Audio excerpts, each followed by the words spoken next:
Saya akan membahas cara karantina dengan cara yang berbeda.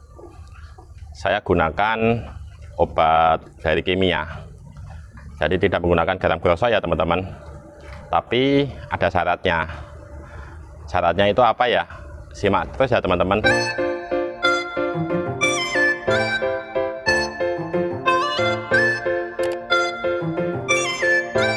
Ketemu lagi ya teman-teman. Kali ini saya masih bahas tentang biflok ikan nila, dan yang saya akan bahas itu masalah karantina untuk persiapan bibit ikan nila yang digunakan dalam sistem bioflok ya. Ini teman-teman bisa lihat ini kolam diameter 3 ya, kolam bundar ya. Di dalamnya ada bibit sekitar 550 ekor, dan saya beli di Balai Benih Ikan milik pemerintah ya, yang ada di daerah saya. Mungkin teman-teman juga bisa beli di petani bibit atau dimanapun, terserah, yang penting bisa mendapatkan bibit yang bagus dan berkualitas. Dalam karantina bibit itu kan ada berbagai cara ya. Di video sebelumnya saya itu sudah menjelaskan cara karantina bibit nila dengan menggunakan garam krosok ya, seperti di kolam saya yang satunya ini. Ini saya gunakan hanya untuk garam krosok, dan sampai hari ini sudah berjalan 4 hari. Teman-teman bisa lihat itu masih ada yang mati 2 ekor.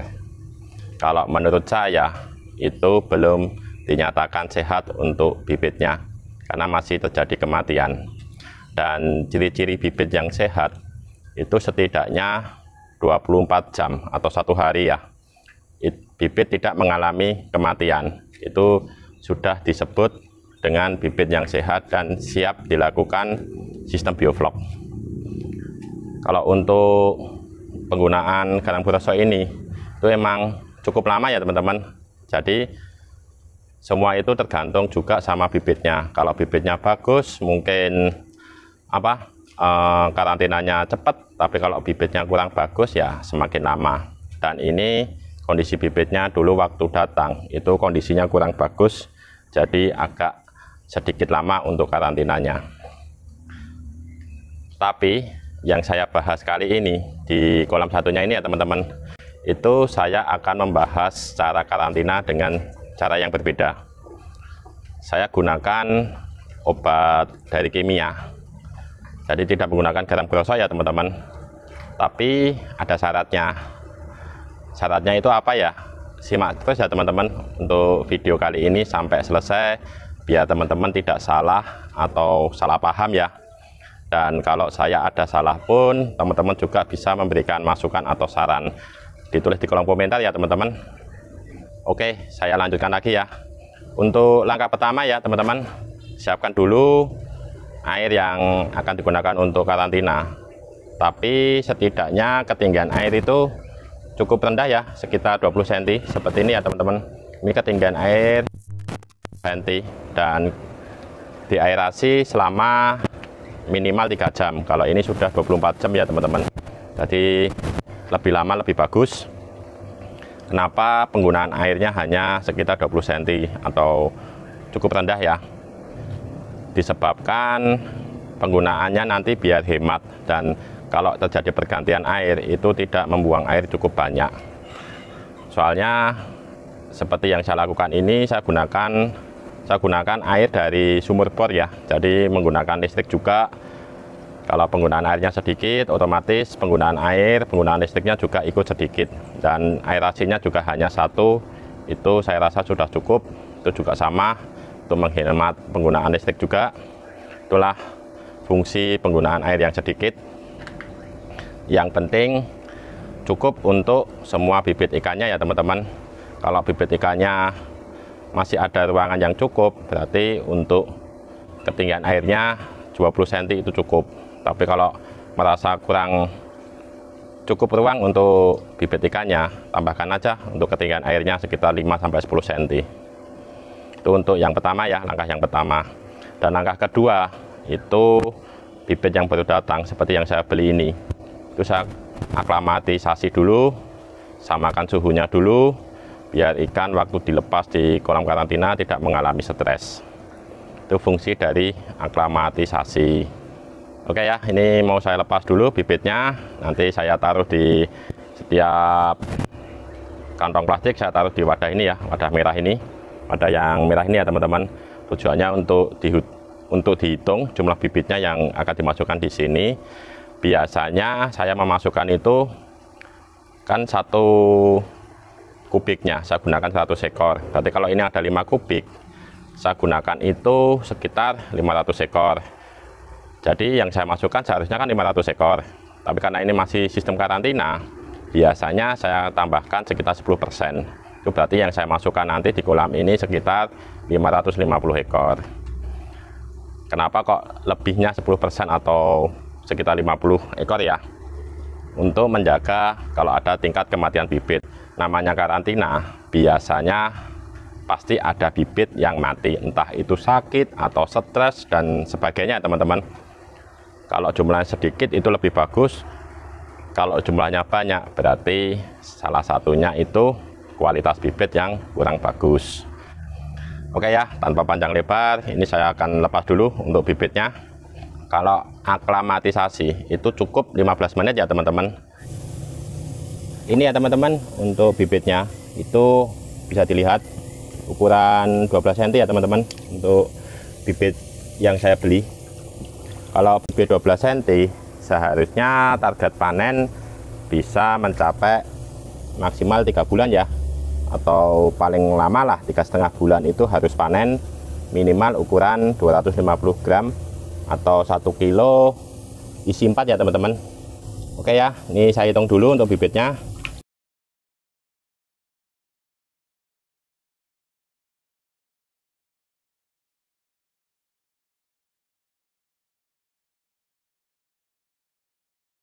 Dan sekarang kalau bibit sudah masuk semua ya teman-teman, nih saya gunakan obat untuk karantina. Dan untuk obat karantina saya gunakan ini ya teman-teman, Introvlog 25. Dan di belakang ini juga ada petunjuknya. Tapi kalau obat karantina, teman-teman bebas mau gunakan obat apapun, yang penting bisa digunakan untuk karantina bibit ya. Seperti yang saya lakukan, mungkin bisa methylene blue, methylene green, ataupun obat khusus karantina ikan. Bisa dibeli juga di toko perikanan atau di toko online ya teman-teman. Untuk penggunaan Introvlog ini ya teman-teman, ini 1 mili atau 2 mili untuk 1 kubik ya. Jadi nanti kita cukup tuangkan segitu saja, dan ikan atau bibit itu tidak perlu diberi makan ya sampai keesokan harinya, atau istilahnya dipuasakan 24 jam ya teman-teman.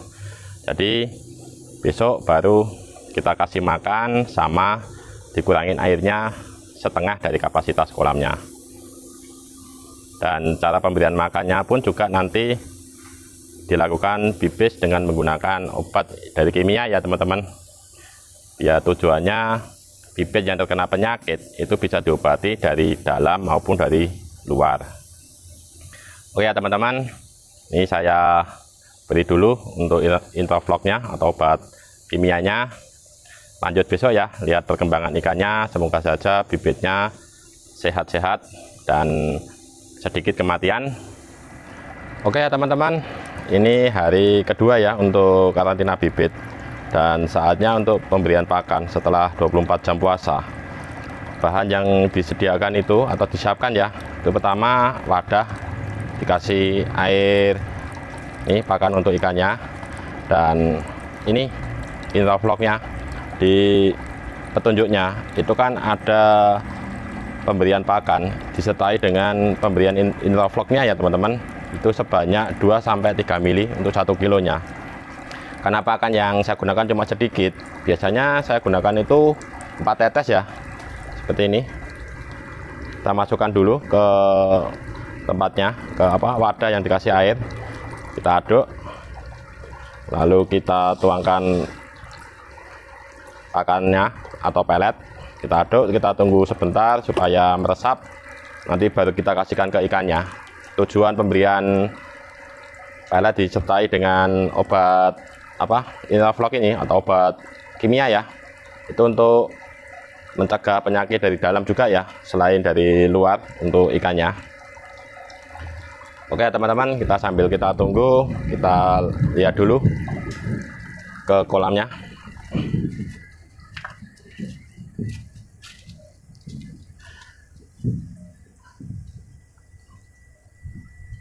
Untuk kolamnya ya teman-teman, jadi ini setelah baru saja saya ganti air sebanyak 50% ya. Kemarin kan sekitar 20 cm ketinggian, berarti saya kurangin itu 10 cm.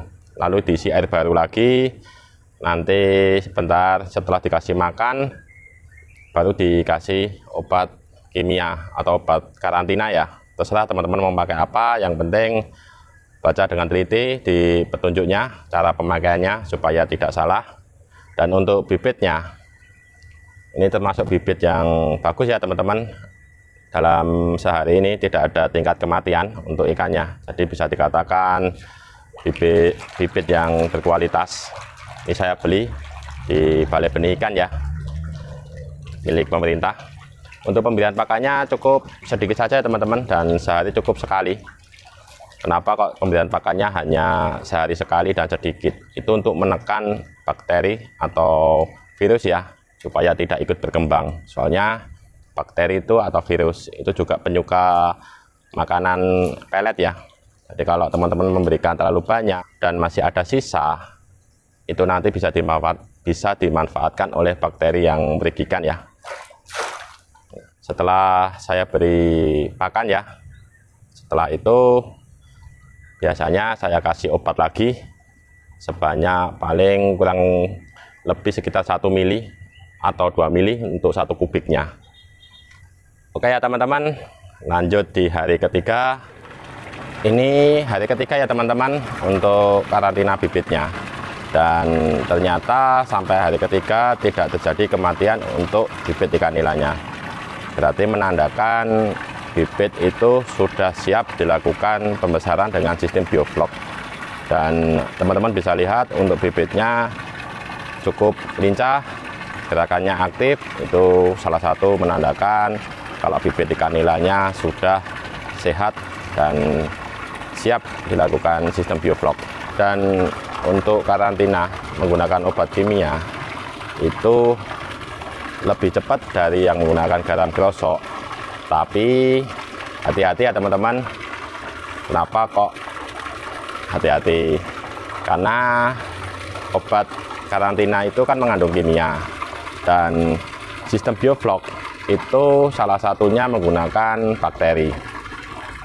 Jadi kalau obat karantina itu masih ada yang tersisa di dalam kolamnya, mungkin menempel di dinding kolam terpal atau kolam beton, dan mungkin tercampur di airnya ya, bisa mengakibatkan bakteri biofloknya mati ya teman-teman, terkena obat karantina dari kimia.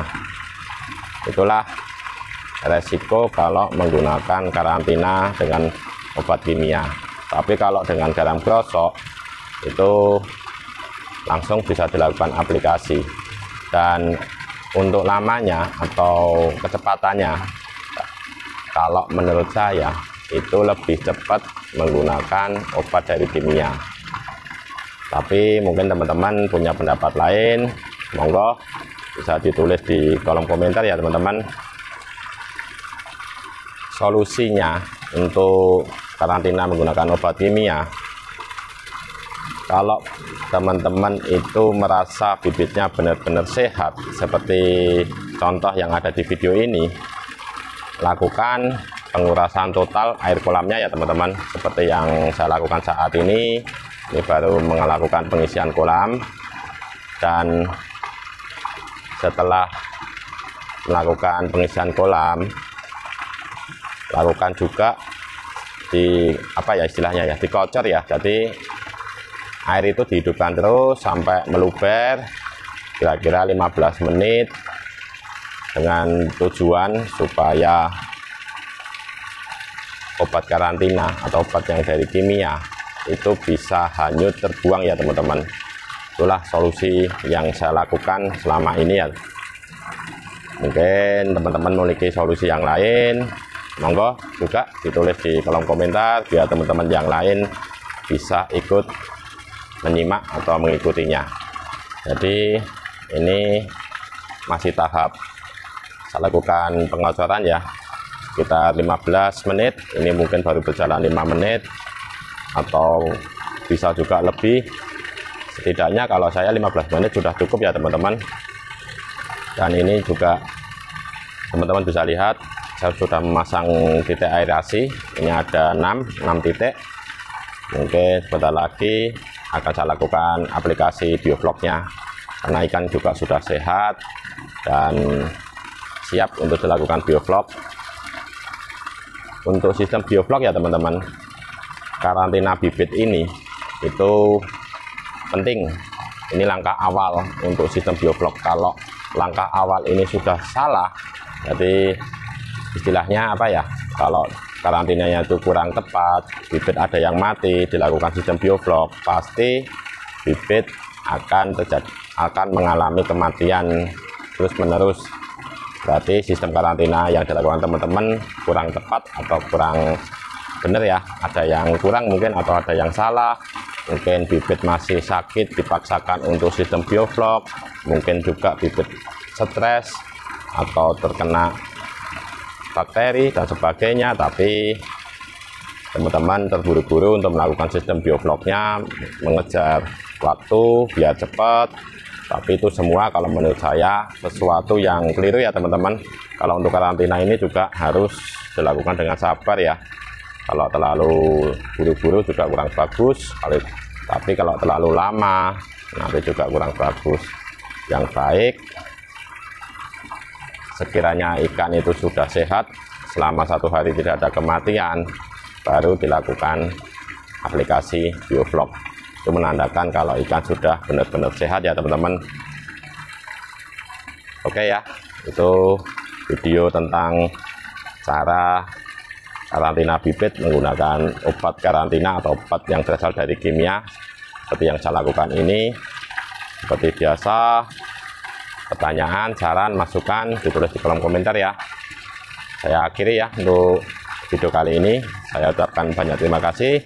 Ketemu lagi di video yang lainnya, masih tentang di nilai sistem bioflok.